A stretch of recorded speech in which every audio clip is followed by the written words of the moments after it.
In the rolling hills of Missouri, where the prairie wind carries whispers of what was and what might yet be, some stories are born not from what the eyes can see, but from what the heart dares to feel. This is the tale of Jeremiah Hawthorne, a man who lost his sight to Confederate grape shot at Gettysburg, and Beatrice Morrison, a woman whose past was as hidden as the reasons that brought her to his door on that rain-soaked evening in 1873. Jeremiah Hawthorne had never seen the woman whose hands he held, and he never would. But for the first time since the war took his sight, Beatrice's voice brought him peace in the darkness. Her touch showed him a world more beautiful than any he'd ever imagined. Some folks said a blind man couldn't truly love a woman he'd never seen. They were wrong. Sometimes the heart sees what the eyes never could, and sometimes love is born not from sight, but from the gentle press of fingers and the whispered promises made in the dark. This is their story, a testament to the truth that real beauty isn't found in what we see, but in how we choose to love when the world tells us we cannot. The autumn rain drummed against the cabin roof like impatient fingers, each drop echoing through the small rooms where Jeremiah Hawthorne sat alone by his cold hearth. He counted the sounds now, had been counting them for 3 years since he'd returned from the war.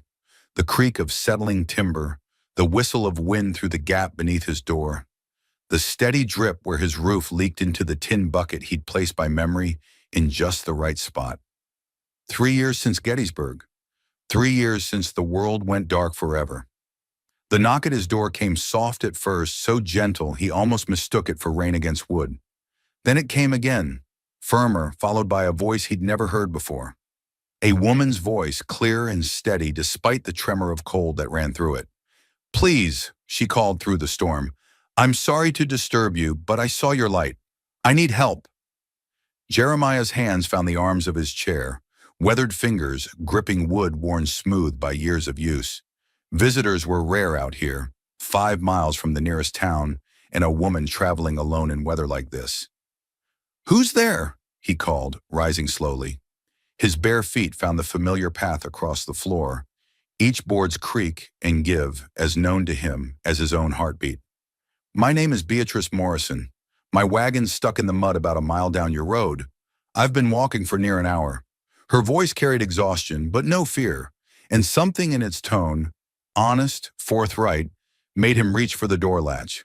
The wind caught the door as he opened it, driving rain across his face and into his cabin. But with the storm came her scent, lavender soap and wet wool, rain and something else, something warm and alive that spoke of kindness. "Lord have mercy," he said, stepping aside. "Come in, quickly now." She moved past him in a whisper of damp fabric, and he heard her soft gasp as the warmth of his cabin enveloped her. He closed the door against the storm and turned, wishing not for the first time that he could see the woman who'd brought such gentle disturbance to his solitude. "You're soaked through," he said, hearing the drip of water from her clothes to his floor. "There's a fire laid in the hearth. Let me light it." "I can manage," she said quickly. "You don't need to trouble yourself." But he was already moving toward the fireplace, his hands finding the matches on the mantel by long practice. The first match flared. He always knew by the sulfur smell and the sudden warmth against his fingers, and soon flames were licking at the kindling he'd prepared that morning. "Sit," he said, gesturing toward the chair closest to the fire. "You'll catch your death standing there in wet clothes." He heard the rustle of her skirts as she moved, the soft sigh as she settled into the chair. For a moment, the only sounds were the crackling fire and the storm outside. Then she spoke, and her voice held a note of wonder. "You did that like you could see every stick of wood." Jeremiah's mouth quirked in what might have been a smile. 3 years of practice makes a man handy in the dark. There's coffee on the stove, made it this afternoon, and it's likely strong enough to float a horseshoe, but it's hot. "Coffee sounds like heaven," she said softly. He moved to the stove, muscle memory guiding him to the right pot, the clean cups hanging on their hooks, the sugar bowl with its chipped rim that caught his finger just so. As he poured, he found himself listening to her breathing, the small sounds she made as she warmed herself by the fire. There was something calming about her presence, something that eased the tight knot that had lived in his chest since he'd come home from the war. "Here," he said, extending the cup toward her voice.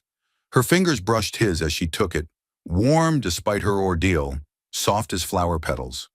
The touch lasted only a moment, but it sent an unexpected jolt through him. When had anyone last touched him with such gentle care? "Thank you," she murmured. "You're very kind." "Kindness is just good sense in weather like this," he said, settling into his own chair across from her. "Storm like this, nobody should be traveling alone. What brought you out in such weather, if you don't mind my asking?" There was a pause, long enough that he wondered if she'd answer. When she spoke, her voice was careful, measured. "I'm traveling to my cousin's place in Harmony. Family matter that couldn't wait for better weather. I thought I could make it before the worst of the storm hit, but I misjudged." Something in her tone suggested there was more to the story. But Jeremiah had learned in his years of darkness that sometimes the things people chose not to say were as important as the words they spoke.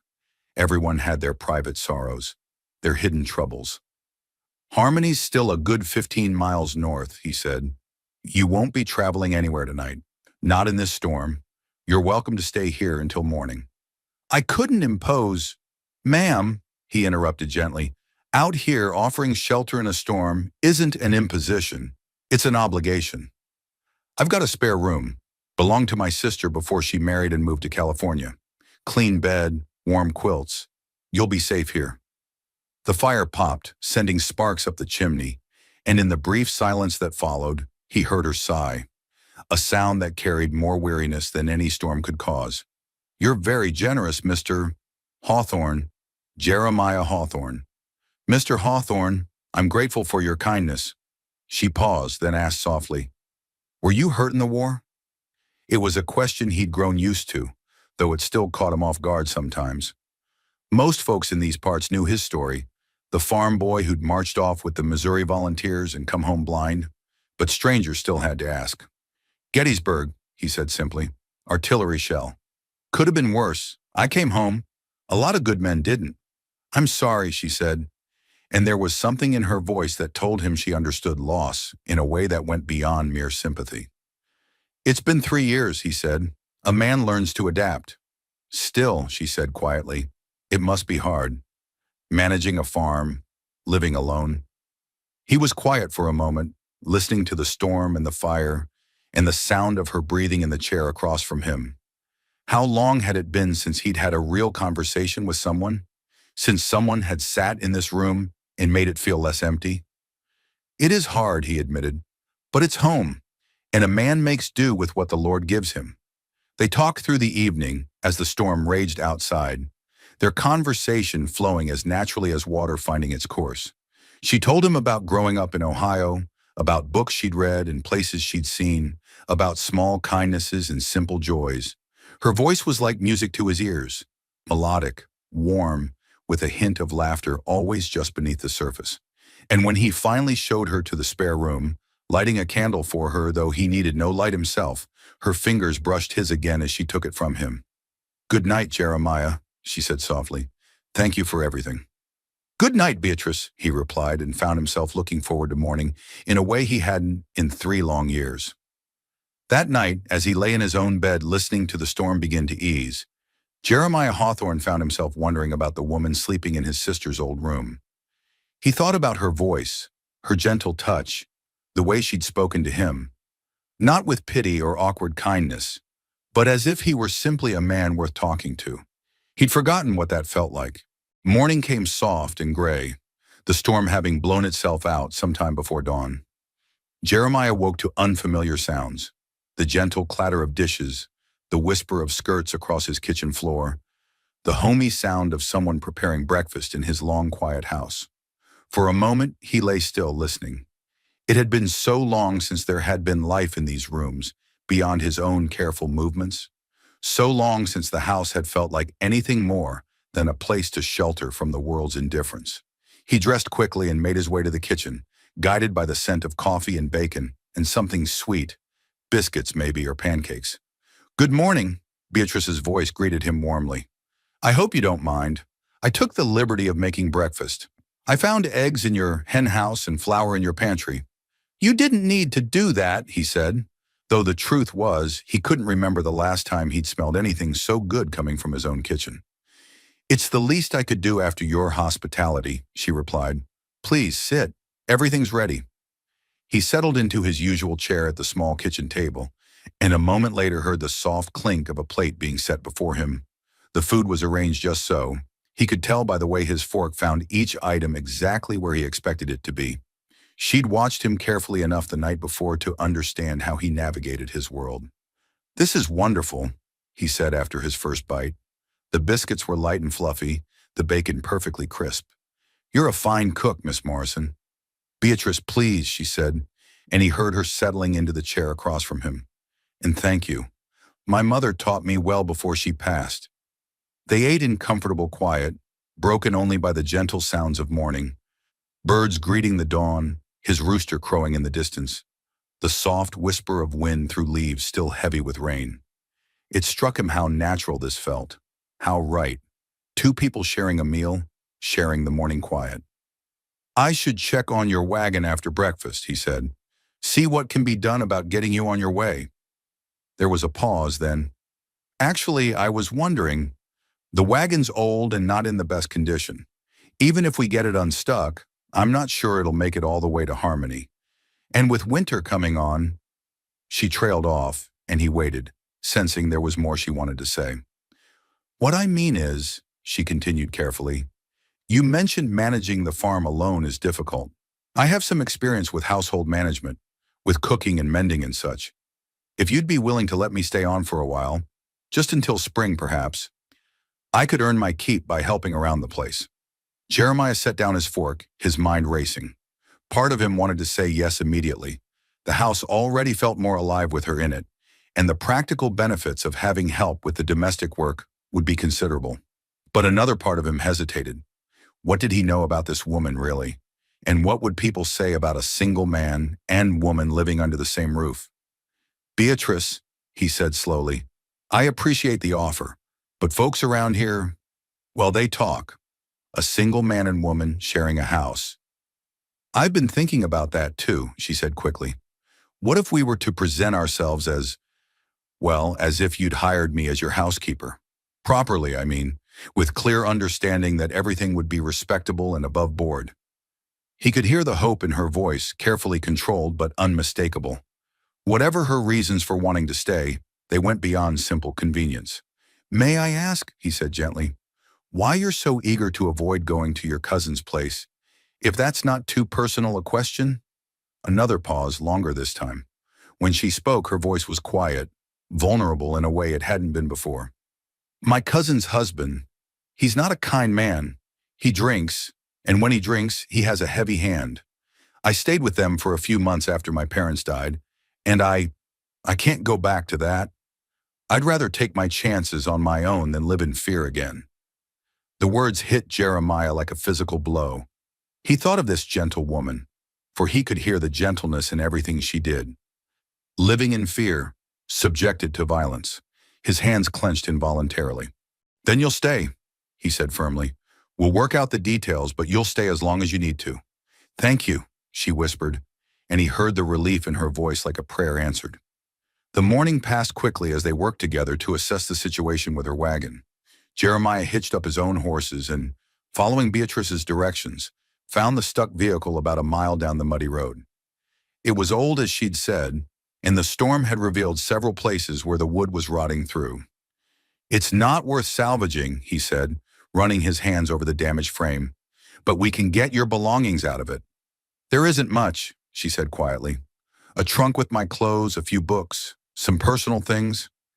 Everything I have left fits in that trunk."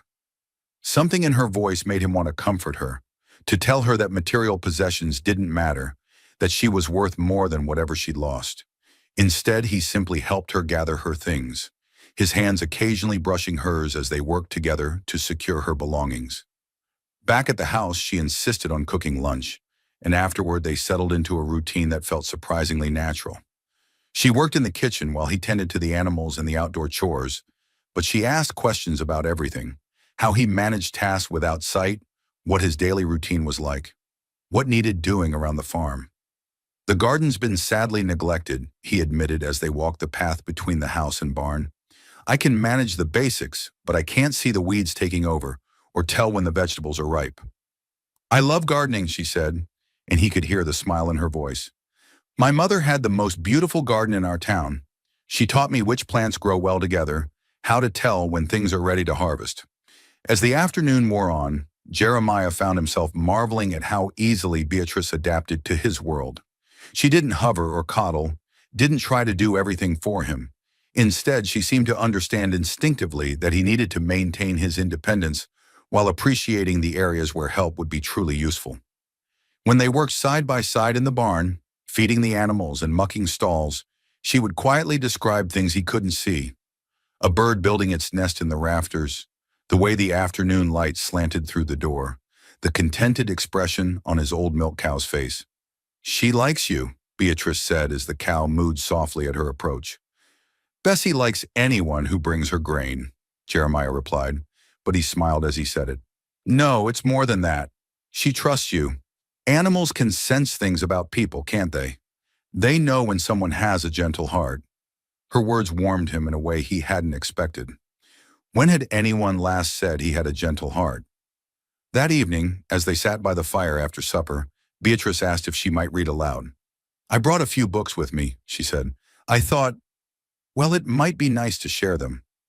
I'd like that, he said, settling back in his chair. It's been a long time since I've heard a story. She began to read from a volume of poems by Walt Whitman, her voice bringing the words to life in a way that painted pictures more vivid than any his eyes had ever seen. As she read, he found himself watching her voice, following its rhythms and inflections, learning the sound of her laughter when she came to something particularly beautiful or moving. Listen to this one, she said, and began to read. I believe a leaf of grass is no less than the journey work of the stars, and the pismire is equally perfect, and a grain of sand, and the egg of the wren, and the tree toad is a chef d'oeuvre for the highest, and the running blackberry would adorn the parlors of heaven. That's beautiful, Jeremiah said when she finished. He sees the divine in everything, doesn't he? Even the smallest things. Yes, she said softly. I think sometimes the most beautiful things are the ones we might overlook if we're not paying attention. Something in her tone made him think she wasn't just talking about poetry, and he felt a warmth spread through his chest that had nothing to do with the fire crackling in the hearth. Later, as he lay in bed listening to the quiet sounds of Beatrice moving around in the kitchen, washing the dishes, banking the fire for the night, Jeremiah realized something had shifted in his world. For 3 years, he'd been existing rather than living, getting through each day without much thought for the next. But tonight, he found himself looking forward to tomorrow, wondering what new discoveries it might bring. The woman sleeping in his sister's room was changing everything, and for the first time since he lost his sight, that didn't frighten him. 2 weeks passed, like pages turning in a well-loved book, each day bringing small discoveries and quiet revelations. Jeremiah learned that Beatrice hummed while she worked, soft, wordless melodies that filled the house with music. He learned that she had opinions about everything from the best way to preserve tomatoes to the possibility of women someday getting the vote, and that she wasn't shy about sharing those opinions. He learned that her hands were gentle but capable, that she could milk Bessie faster than he could, mend his shirts with tiny perfect stitches, and coax his neglected garden back to life with a patience that bordered on miraculous. What he didn't learn was why she sometimes went quiet in the middle of a conversation, as if a shadow had passed over her thoughts. He didn't understand why she never received any mail, never mentioned friends or family beyond the cousins she was so desperate to avoid. And he couldn't quite figure out why someone with her obvious intelligence and capabilities had been traveling alone with everything she owned packed into a single trunk. It was a Tuesday morning, crisp with the promise of winter, when he began to understand that Beatrice Morrison carried secrets heavier than any trunk. They were working together in the barn, Jeremiah mucking stalls while Beatrice organized the collection of tools that had grown chaotic over his years of solitary management. She was telling him about a book she'd read, something about a woman who'd disguised herself as a man to become a doctor, when the sound of approaching horses interrupted her mid-sentence. Jeremiah paused, listening. 2 horses, moving at a steady pace but not hurried.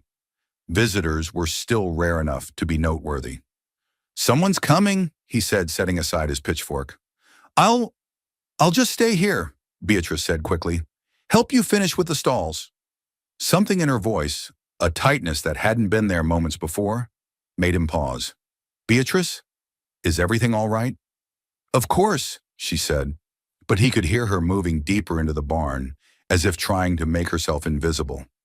The horses drew closer, then stopped in his yard. Jeremiah heard the creak of leather as someone dismounted, then footsteps approaching the barn. "Jeremiah, you in there?" He recognized the voice. Tom Bradley, who owned the spread 3 miles to the east. A good neighbor, though they didn't visit often. "In here, Tom," Jeremiah called, walking toward the barn door. Behind him, he could hear Beatrice's breathing, quick and shallow. Tom appeared in the doorway, his bulk blocking out some of the morning light. "Morning, Jeremiah. Thought I'd stop by, see how you're getting on." "Well enough," Jeremiah replied. "What brings you out this way?" "Well, that's an interesting question." Tom's voice carried a note of curiosity that put Jeremiah on edge. "Been hearing some interesting stories in town. Folks saying you've got yourself a housekeeper now." Jeremiah felt his shoulders tense. He'd known this conversation would come eventually. In a community as small as theirs, nothing stayed secret for long. "That's right," he said carefully. "Miss Morrison's been helping around the place." "Miss Morrison, is it?" Tom stepped further into the barn, and Jeremiah heard his boots scuffing against the straw-covered floor. "Funny thing, though, I was talking to Sheriff Hayes yesterday, and he mentioned getting a wire from up Kansas way. Seems there's a woman missing from Topeka, young lady named Beatrice Morrison. Family's been looking for her for near on 2 months now." The silence that followed was so complete that Jeremiah could hear his own heartbeat. Behind him, Beatrice had gone completely still. "Now, I'm not one to meddle in other folks' business," Tom continued, "but the description matches pretty well. About 25 years old, brown hair, traveling alone. Left Topeka sudden-like, without telling anyone where she was headed." Jeremiah's mind raced. 2 months would put her disappearance right around the time she'd shown up at his door. But if she'd lied about where she was from, what else had she lied about? "I appreciate your concern, Tom," he said carefully, "but I'm sure there's some mistake. Miss Morrison's from Ohio originally, traveling to visit family." "Maybe so," Tom said, but his tone suggested he wasn't convinced. "Still, might be worth having the sheriff come out, just to clear things up. Wouldn't want you harboring a runaway or anything like that." "That won't be necessary," Jeremiah said firmly. "I'll vouch for Miss Morrison's character myself." Tom was quiet for a moment, then chuckled. "You always were stubborn as a mule, Jeremiah. Just be careful is all I'm saying. Sometimes folks ain't what they seem." After Tom left, Jeremiah stood in the barn doorway for a long moment, listening to the sound of his horse's hoofbeats fading into the distance. Behind him, Beatrice hadn't moved or spoken. Finally, he turned back toward the barn. "Beatrice." "I'm here," she said quietly. He walked toward her voice, found her sitting on a bale of hay in the far corner of the barn. Even without seeing her, he could sense her distress. It radiated from her like heat from a forge. "Is it true?" he asked gently. "Are you from Topeka?" A long pause, then. "Yes." "And you've been missing for 2 months?" "Not missing. Gone. There's a difference." He settled onto another bale of hay, close enough that he could hear her breathing, but far enough away that he wouldn't crowd her. "What happened, Beatrice? What made you run?" For a moment, he thought she wouldn't answer. When she spoke, her voice was so quiet, he had to strain to hear it. "I was married," she said, "to a man named Charles Morrison.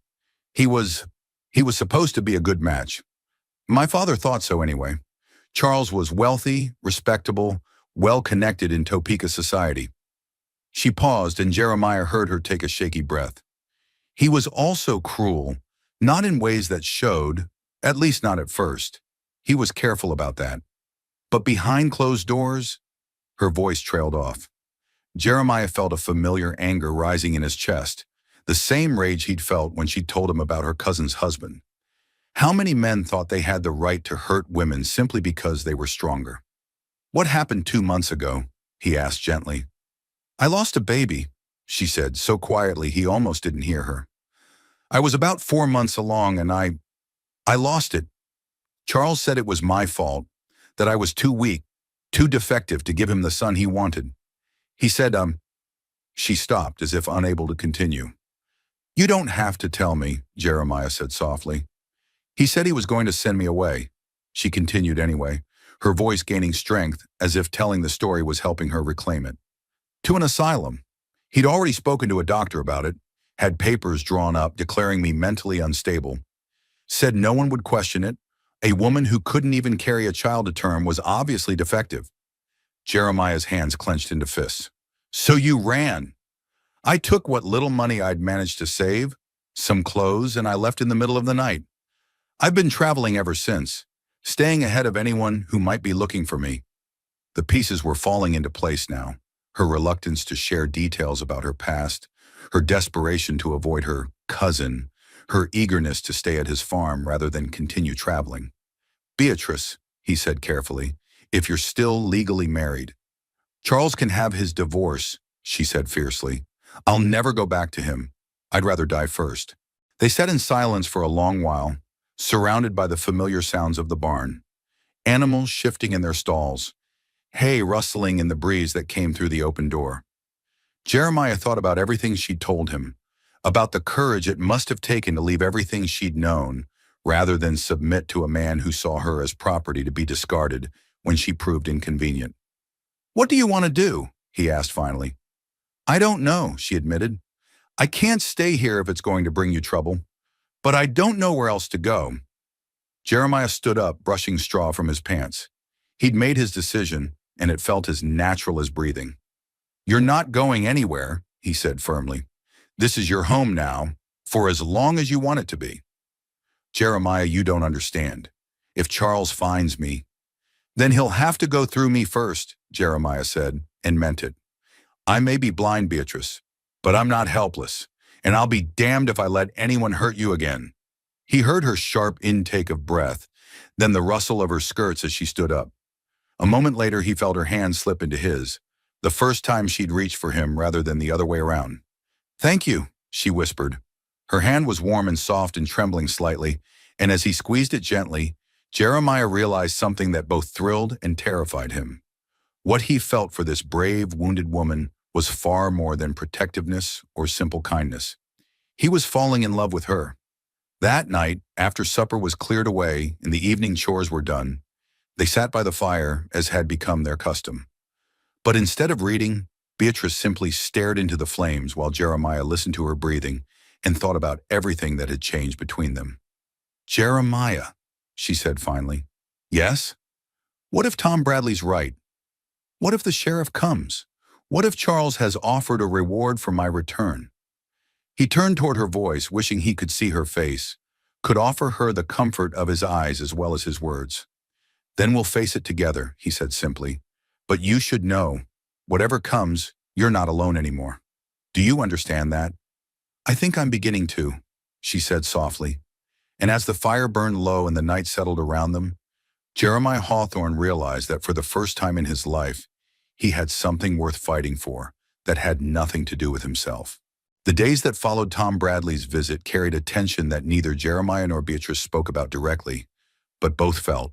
She jumped at unexpected sounds, a shutter banging in the wind, his rooster crowing too early, the distant sound of horses on the main road. He found himself listening more carefully, attuned to every shift in her mood, every catch in her breathing. But life on the farm continued, and in the rhythm of daily work, something deeper began to grow between them. It started with small things. The way Beatrice would guide his hand to show him a particularly fine tomato she'd picked, her fingers lingering against his longer than necessity required. The way Jeremiah would reach for her hand to help her down from the wagon, and how neither of them seemed eager to let go once she was safely on the ground. It was in the way she'd begun to describe things, not just practically, the milk buckets by your left foot, but beautifully, as if she understood that his world had grown richer, not poorer for being painted with words instead of sight. The sunset tonight is like honey poured over gold, she said one evening as they sat on the porch after supper. The whole sky is amber and rose, and the clouds look like they're on fire. Tell me about the moon, he said, settling back in his chair beside her. It's just rising over the eastern hills, still low and fat, like a pearl someone dropped in blue velvet. The light is so soft it makes everything look like it's been dusted with silver. Her voice was like music, painting pictures in his mind more vivid than any his eyes had ever captured. But more than that, he loved the way she shared these visions with him, as if his inability to see made the telling more precious rather than less. Beatrice, he said one evening as they worked together in the kitchen, she washing dishes while he dried them. What did you want to be? Before you married Charles, I mean. What did you dream about doing with your life? She was quiet for so long he thought she might not answer. When she spoke, her voice was wistful. I wanted to teach, she said. I loved learning, loved books and ideas and the way knowledge could open up the world. I thought maybe I could open a school for girls, teach them not just reading and arithmetic, but how to think for themselves, how to question the world around them. Why didn't you? She handed him another plate, her fingers brushing his as he took it. My father said teaching was fine for spinsters and widows, but a married woman's duty was to her husband and her home. Charles agreed, of course. He said he didn't want people thinking he couldn't provide for his wife. Jeremiah heard the old hurt in her voice, the dreams deferred and then discarded. You still could, you know. Teach, I mean. I'm 26 years old and technically still married to a man who's probably telling everyone I'm insane. Who would let me near their children? Someone who took the time to know you, he said firmly. Someone who could see past gossip to the person you really are. They finished the dishes in thoughtful silence. But later, as they sat by the fire, Beatrice pulled out one of her books, a collection of essays about education and women's rights. Would you like me to read some of this? She asked. It's probably too radical for most folks' taste, but I'd like that very much, he said. As she read about the importance of educating women not just to be better wives and mothers, but to be full participants in society, Jeremiah found himself thinking about the life Beatrice might have had if she'd been born in a different time, a different place. She would have been a wonderful teacher, he thought. She had the patience for it, the intelligence, the gift for making complex ideas clear and interesting.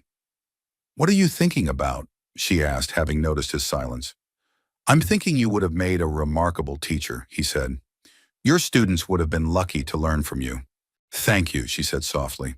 That means more to me than you know.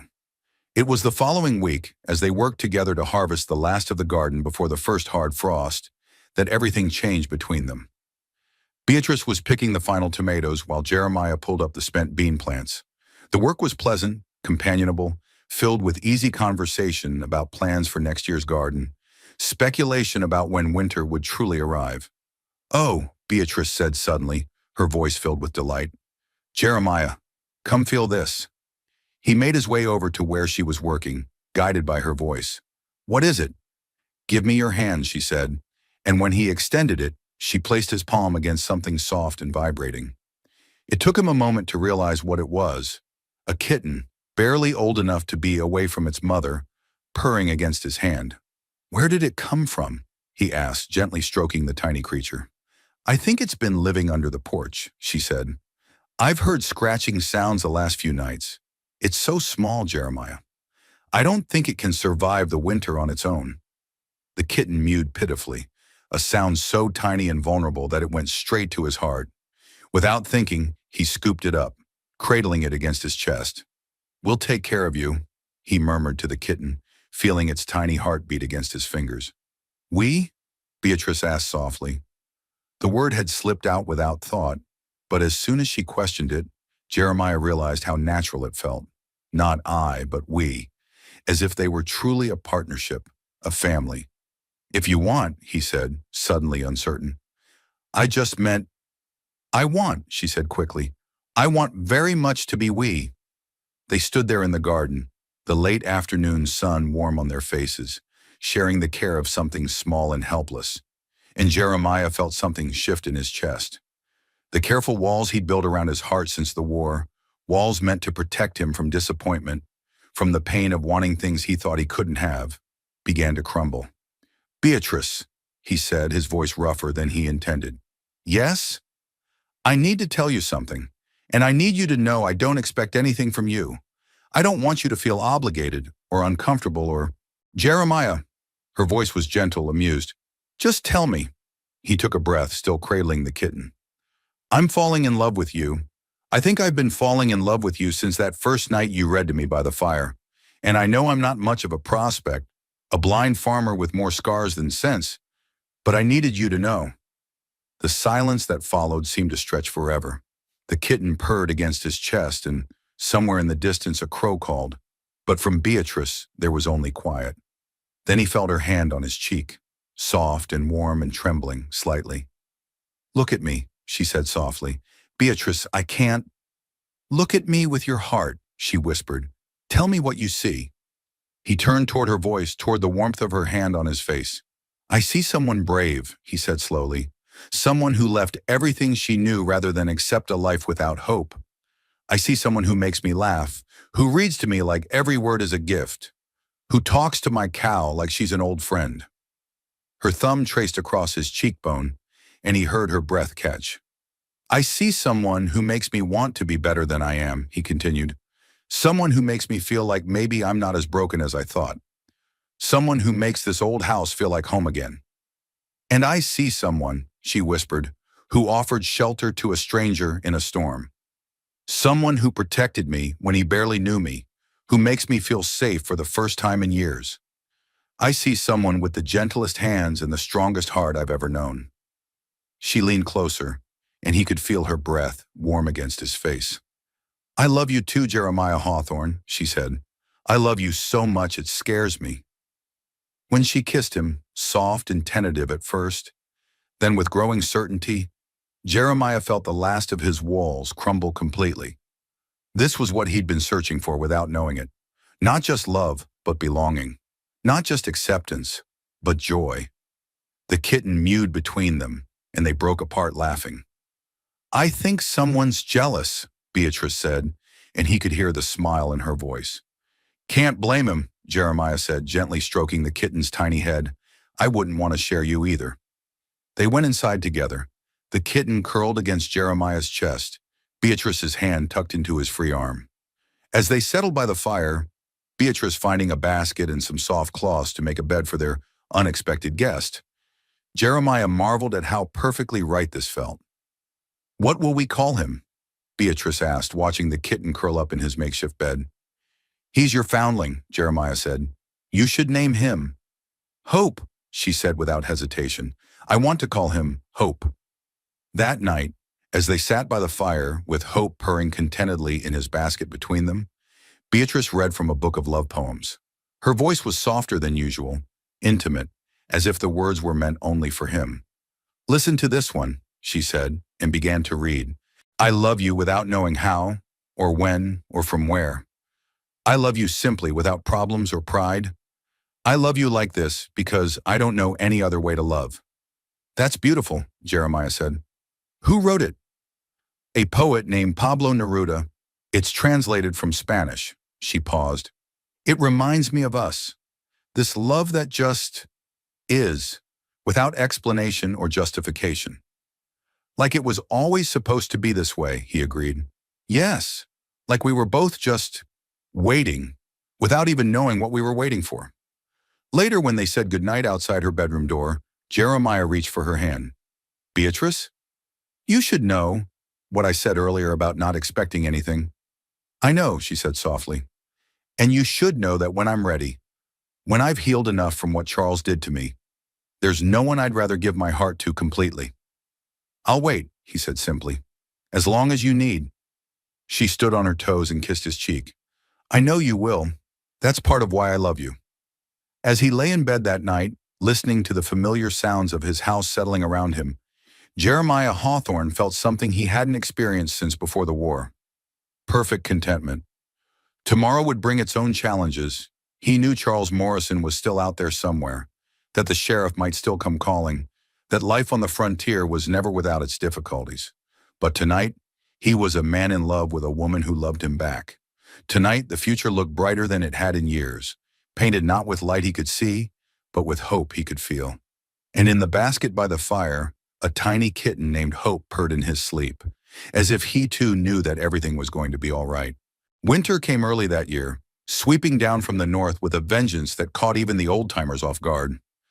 By December, snow lay thick across the Missouri hills, and the wind carried a bite that went straight through to the bone. But inside Jeremiah's cabin, warmth reigned, not just from the fire that Beatrice kept burning bright, but from the love that had grown between them like spring flowers blooming in impossible soil. They had settled into a rhythm as natural as breathing. Mornings found them working side by side, tending to the animals who depended on them for survival through the harsh months. Afternoons were for indoor tasks, Beatrice mending clothes while Jeremiah worked leather or carved tools, both of them talking about everything and nothing, while Hope the kitten, now grown fat and sleek, supervised from his favorite spot by the fire. Evenings belonged to books and quiet conversation, to the gentle intimacy of two people learning to love without reservation. Beatrice still slept in the spare room, but the distance between them was measured not in walls, but in patience, the careful, tender waiting of two hearts that had found their match but were willing to let healing happen in its own time. It was on a particularly bitter night in late December when the past finally caught up with them.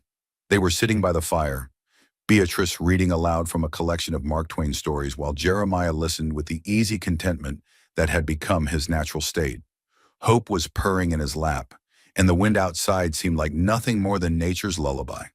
Then came the sound that changed everything, the unmistakable thunder of multiple horses approaching at speed. Jeremiah's hand stilled on Hope's fur. Beside him, Beatrice's voice faltered mid-sentence. "How many?" she whispered. He listened carefully. 4, maybe 5. Moving fast. The horses didn't slow as they approached.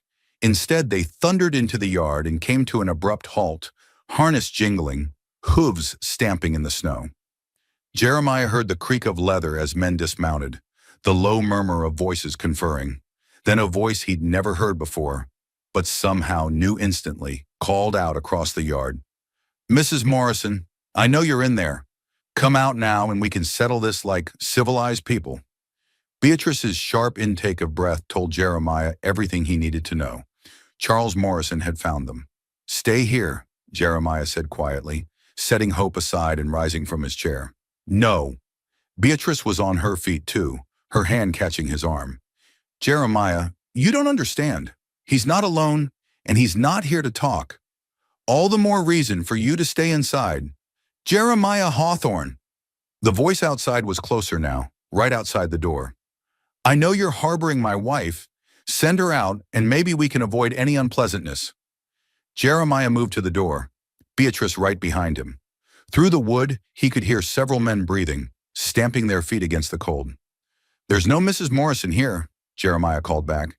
"Just me and my housekeeper." A low chuckle that held no humor. "Your housekeeper? Is that what you're calling her?" "Well, your housekeeper is a married woman, and she belongs with her husband." "I belong to no one," Beatrice said suddenly, her voice carrying clearly through the door. "Least of all you, Charles." "Beatrice." The voice turned honey-sweet, sickeningly familiar.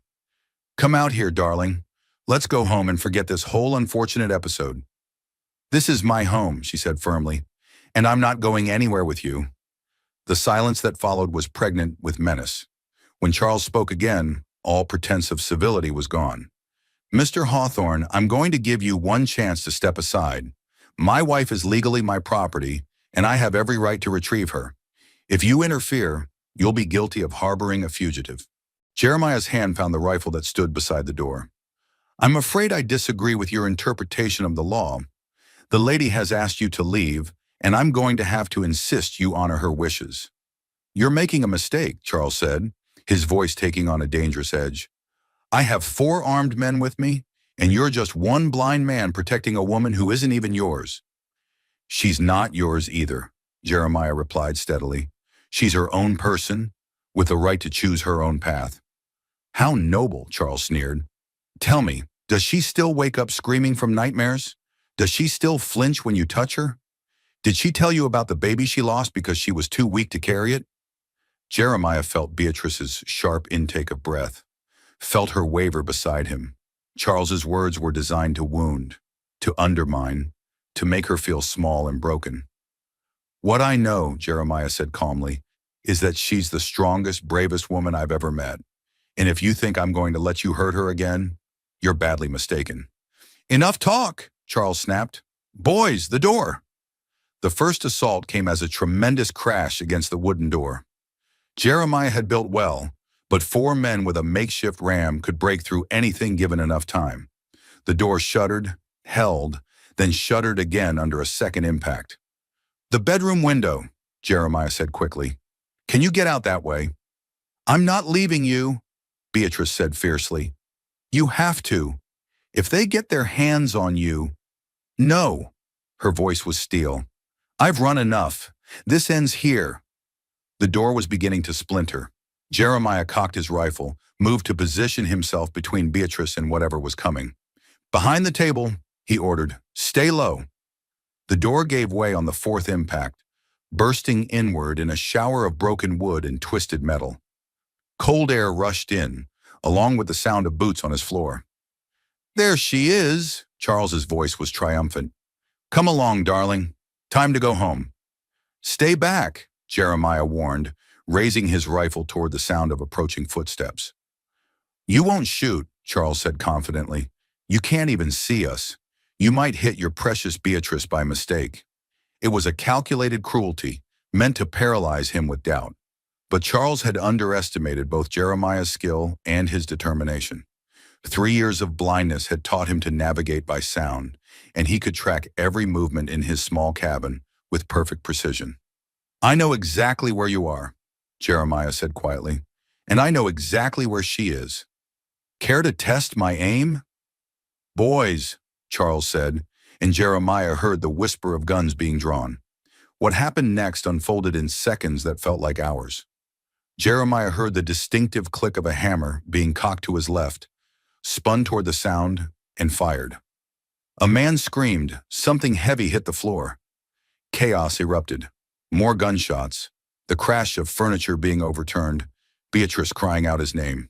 Jeremiah worked the bolt of his rifle by feel, pivoted toward another sound, fired again.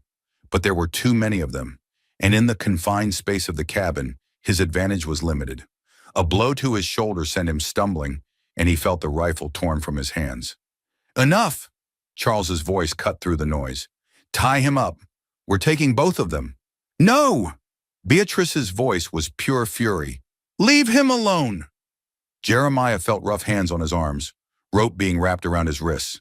But even as they bound him, he could hear Beatrice fighting, the sound of a slap, her cry of pain and rage, the scuffle of boots as she struggled against her captors. "Don't hurt her," he said, his voice carrying all the authority he could muster despite his helpless position. "I don't want to hurt her," Charles said reasonably. "I just want to take my wife home. But if she keeps fighting, well, sometimes a man has to be firm with his property." "I am not your property," Beatrice spat. "Oh, but you are, darling. The law is very clear on that point. A wife belongs to her husband, just like any other asset. And you've been very naughty running away like this." Jeremiah tested his bonds, found them expertly tied. But even trussed up and disarmed, he wasn't helpless. He had one weapon left, his voice and the truth it could carry. "Tell me, Morrison," he said conversationally, "do your men know what kind of man they're working for? Do they know you like to hit women?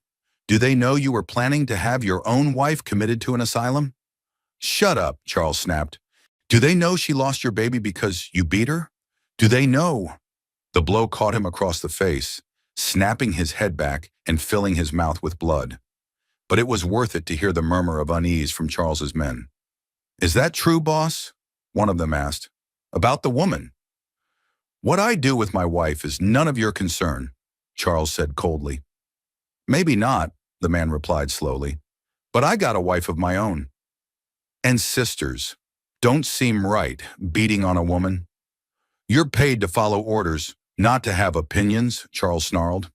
"Maybe," the man said again, "but maybe some orders ain't worth following." In the tense silence that followed, Jeremiah heard the unmistakable sound of a gun being cocked, but not by Charles or his remaining loyal men. "I suggest," said a new voice, calm and measured, that everyone put their weapons down nice and slow. Sheriff Hayes. Tom Bradley must have seen the riders heading this way and gone for help. Sheriff, Charles said, his voice switching instantly to injured righteousness. Thank God you're here. This man has been holding my wife against her will. That's so? Hayes replied dryly. Because from what I can see, you're the one doing the holding, and breaking and entering, and assault. I have every legal right. You have the right to remain silent, Hayes interrupted. I suggest you use it. What followed was a confusion of voices. The sheriff taking control, Charles protesting his rights, Beatrice's quiet sobs of relief. Jeremiah felt the ropes being cut from his wrists, felt gentle hands helping him to his feet. You all right, son? Sheriff Hayes asked. I'll live, Jeremiah replied, working feeling back into his hands. Beatrice. I'm here, she said, and then she was in his arms, shaking but whole. As Charles and his remaining men were led away in chains, the sheriff stayed behind to take statements and assess the damage. The door would need to be replaced, and there were bullet holes in the walls, but the structure was sound. This won't be the end of it, Hayes warned. Morrison's got money, connections. He'll fight this in court, claim he was just trying to retrieve his lawful wife. Then we'll fight back, Jeremiah said simply, his arm around Beatrice's shoulders. It won't be easy. The law's not on your side when it comes to marriage rights. Maybe not, Beatrice said quietly, but the truth is, and sometimes that's enough. Late that night, after the sheriff had gone and they'd done what they could to secure the broken door, Jeremiah and Beatrice sat by the rebuilt fire.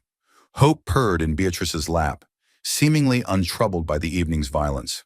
I'm sorry, she said quietly. I brought this to your door. You could have been killed because of me. No, Jeremiah said firmly, reaching for her hand. This happened because Charles Morrison is a coward and a bully. None of it was your fault. Still, you're exactly where you belong, and I'd fight a dozen Charles Morrisons to keep you here. She was quiet for a long moment, her fingers intertwined with his. Jeremiah, what that man said tonight, about me flinching when you touch me, about the nightmares. What about it? It's not true anymore. I used to flinch, used to wake up afraid, but not with you. Never with you. He brought her hand to his lips, kissed her knuckles gently. I'm glad. What I'm trying to say is, I'm ready. For all of it. For marriage, for being your wife in every way. If you'll have me. Jeremiah turned toward her, his heart suddenly racing. Beatrice, I know we can't legally marry until the divorce is final, but we could have a ceremony anyway. Pastor Williams would understand, I think. We could be married in the eyes of God and our community, even if the law doesn't recognize it yet. Are you sure? There's no hurry, no pressure. I'm sure, she said firmly. I love you, Jeremiah Hawthorne. I want to be your wife, your partner, your family. I want to build a life with you that's ours, not something we're hiding from or apologizing for. He cupped her face in his hands, marveling as always at the softness of her skin, the warmth of her breath against his fingers. Then marry me, he said simply. Tomorrow, next week, whenever you want. Marry me and let the whole world know you're mine and I'm yours. When she kissed him this time, it was with a passion and certainty that took his breath away. This wasn't the tentative affection of two people learning to trust each other. This was the claiming kiss of a woman who knew her own mind and heart. Soon, she whispered against his lips. Very soon. As they sat together by the fire, planning their wedding and their future, Jeremiah reflected on the strange turns life could take. 3 years ago, he'd thought his story was over, that a blind man had nothing to offer the world, no hope of love or family or real happiness. Now he knew better. Sometimes the greatest gifts came wrapped in the most unexpected packages. Sometimes love found you not when you were strong and whole, but when you were broken and healing. Sometimes the eyes of the heart could see more clearly than any physical sight. And sometimes, if you were very lucky, a woman would knock on your door in a storm and change everything forever. Spring came to Missouri like a promise kept, washing away the last traces of the harsh winter that had tested them all. The snow melted into rushing creeks, the first green shoots pushed through the dark earth, and the air carried the sweet scent of reborn life. For Jeremiah and Beatrice, it felt like a new beginning in every possible way. The legal battle with Charles Morrison had been swift and decisive. Faced with charges of breaking and entering, assault, and attempted kidnapping, Charles had agreed to an uncontested divorce rather than face trial. Sheriff Hayes later told them privately that two of Charles's own men had testified against him, disgusted by what they'd witnessed in the cabin that night. Sometimes, the sheriff had said with satisfaction, justice does win out. The divorce papers had arrived on a Thursday morning in early April, along with a letter from Charles's attorney stating that Mr. Morrison would make no further claim on Mrs. Morrison's person or property. Beatrice had held the documents with shaking hands, reading them 3 times before she believed they were real. "It's over," she'd whispered. "It's really over." "No," Jeremiah had corrected gently, taking the papers from her trembling fingers. "It's just beginning." They were married on the first Saturday in May, in a ceremony that was simple, perfect, and attended by half the county. Pastor Williams performed the service on the front porch of their cabin, with the spring garden in full bloom behind them and the rolling hills of Missouri stretching away into the distance. Beatrice wore a dress of sky blue cotton that she'd sewn herself, with white wildflowers in her hair that she'd picked that morning. Jeremiah wore his best Sunday suit, the one he'd bought years ago for church, but had never had occasion to wear for joy. When Pastor Williams asked if he took this woman to be his lawfully wedded wife, Jeremiah's voice rang out clear and strong. "I do with all my heart." And when Beatrice promised to love, honor, and cherish him for as long as they both should live, her voice carried a certainty that left not a dry eye among the gathered witnesses. "You may kiss your bride," Pastor Williams said with a smile. And when Jeremiah leaned down to find Beatrice's lips, the cheer that went up from their friends and neighbors could be heard 3 counties over.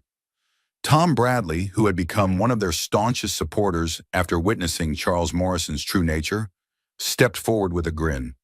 "Mrs. Hawthorne," he said formally, "welcome to the family."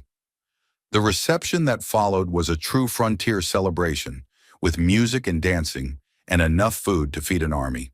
Someone had brought a fiddle, and couples spun around the cleared space in front of the cabin, while children ran laughing through the crowd, and the women gossiped about what a perfect match the newlyweds made. "They say love is blind," old Mrs. Patterson remarked to her daughter, "but those two see each other clearer than most folks with perfect sight." As the evening wore on and the guests began to drift home, Jeremiah and Beatrice found themselves alone on their porch, watching the last of the sunset paint the western sky in shades of gold and rose. "Happy?" Jeremiah asked, his arm around his wife's waist. "More than I ever thought possible," Beatrice replied, leaning into his warmth. I feel like the luckiest man alive," he said simply. They sat in comfortable silence for a while, listening to the evening sounds of their farm, the lowing of cattle, the soft clucking of chickens settling for the night, the rustle of wind through the new leaves of their oak tree. "Jeremiah," Beatrice said finally, "do you ever wonder what our children will think? About us, I mean. About how we met, how we fell in love?" His heart skipped a beat. "Are you telling me something, Mrs. Hawthorne?" She laughed, a sound like silver bells in the twilight. "Not yet, but someday I hope. And when that day comes, I want them to know the whole story. How their father was the bravest, kindest man in Missouri, and how their mother was lucky enough to find shelter in his storm." "I think you've got that backwards," Jeremiah said softly. "You were the one who brought light into my darkness." "Then we saved each other," she said, turning in his arms to face him. "And that's what we'll tell them, that love isn't about being perfect or having everything figured out. It's about finding someone who sees your heart, even when your eyes can't show the way." That night, as man and wife for the first time, they discovered that love indeed had its own language, one written in whispered words and gentle touches, in the trust that comes from knowing someone completely, in the joy of 2 hearts beating in perfect rhythm. And in the months that followed, as they settled into married life, with the easy contentment of 2 people who had found their perfect match, their love continued to grow and deepen in ways that surprised them both. Beatrice did indeed prove to be a gifted teacher.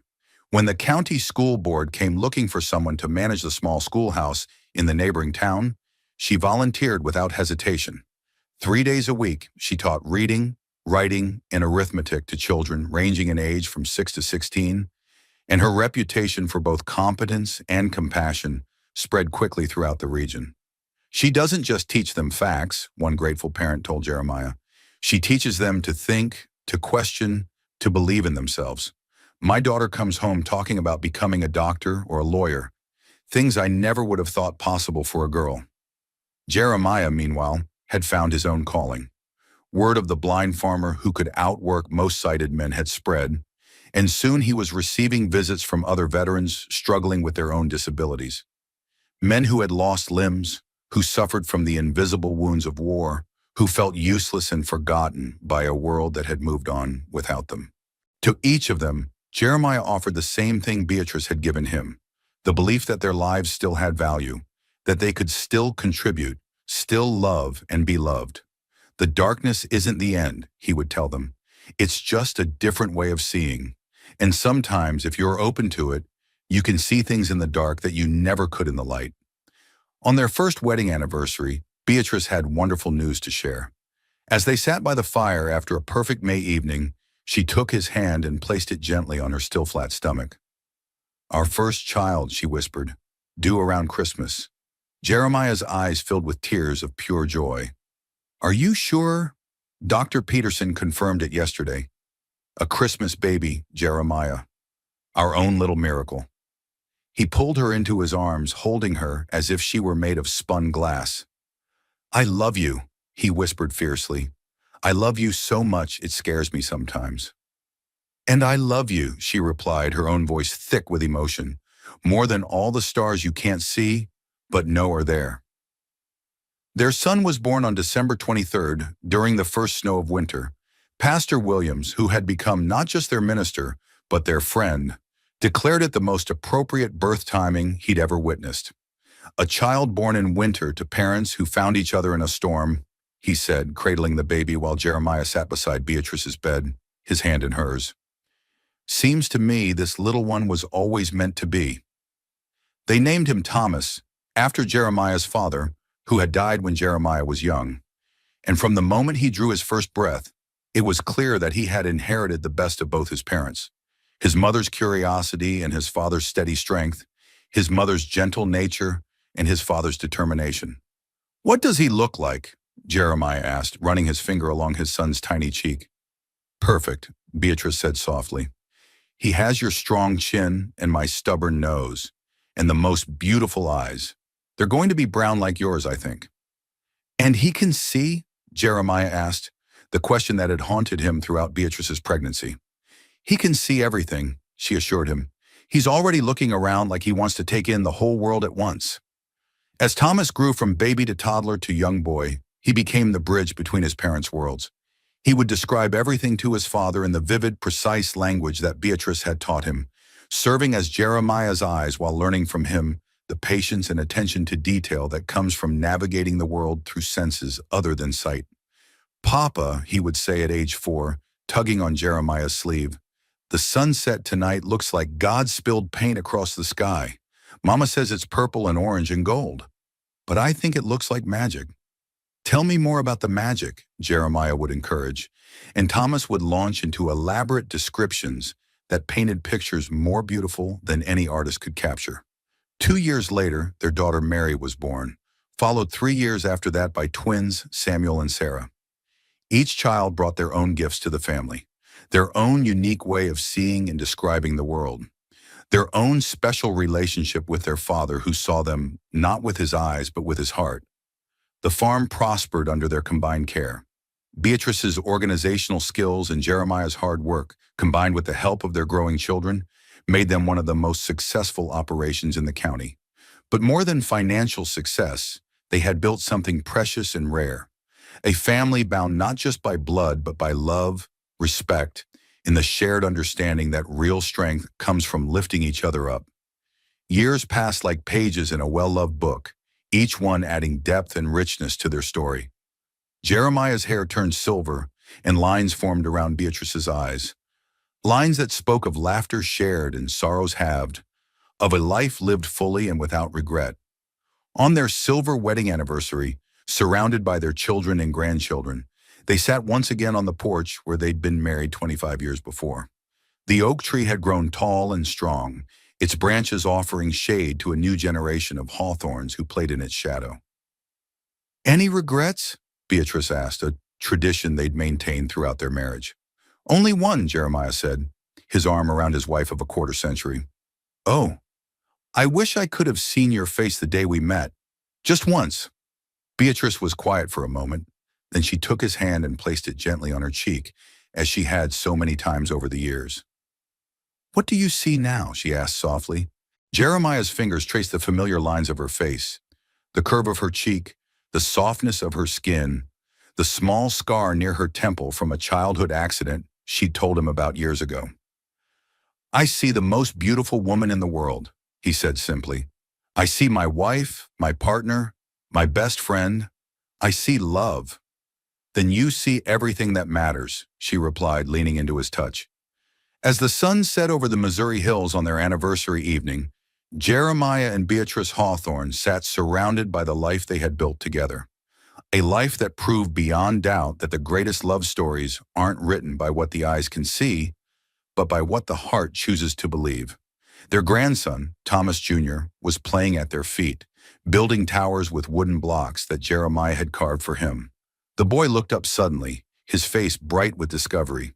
"Grandpa," he said excitedly, "I figured it out." "Figured what out, little man?" "Why you and Grandma love each other so much, even though you can't see her." Jeremiah smiled, ruffling the boy's hair. "And what did you figure out?" "Love doesn't need eyes," Thomas Jr. declared with the certainty that only a child can possess. "Love just needs hearts that match." From the mouths of babes, Jeremiah thought, pulling his wife closer as their family laughed and played around them. Love just needs hearts that match. And as the stars came out over their little piece of heaven, Jeremiah Hawthorne knew with absolute certainty that his heart had found its perfect match in the woman who had knocked on his door during a storm and changed his life forever. The darkness had never left him, but it no longer mattered. In Beatrice's love, in their children's laughter, in the life they had built together one day at a time, he had found all the light he would ever need. And so in these unforgiving lands where survival often meant choosing between your own needs and someone else's, Jeremiah and Beatrice chose love. They chose to see with their hearts when their eyes couldn't show the way. They chose to build rather than abandon, to trust rather than fear, to believe that sometimes the most beautiful gifts come wrapped in the most unexpected circumstances. Their love story reminds us that real beauty isn't found in what we can see, but in how we choose to love when the world tells us we cannot. That sometimes the greatest courage is simply opening your door when someone knocks in the storm. That family isn't just about blood, but about the daily choice to care for each other through whatever darkness may come. What would you have done if love had come to your door wearing the face of a stranger? If someone had asked you to believe in tomorrow when yesterday had taken everything you thought you needed to be whole? Leave your thoughts in the comments below, because out here, in these stories of grit and grace, every voice matters. Every heart that's ever felt broken, every soul that's ever dared to hope again, every person who's ever chosen love over fear has a place at this fire. Don't forget to subscribe and hit that notification bell, because there are still so many stories left to tell. Stories of courage in the face of impossible odds, of love that blooms in the harshest soil, of ordinary people who do extraordinary things simply because it's right. Until next time, remember, sometimes the greatest adventures begin not when we can see the path clearly, but when we're brave enough to step forward into the unknown, trusting that love will light the way. This is Wild West Stories. Thank you for riding along.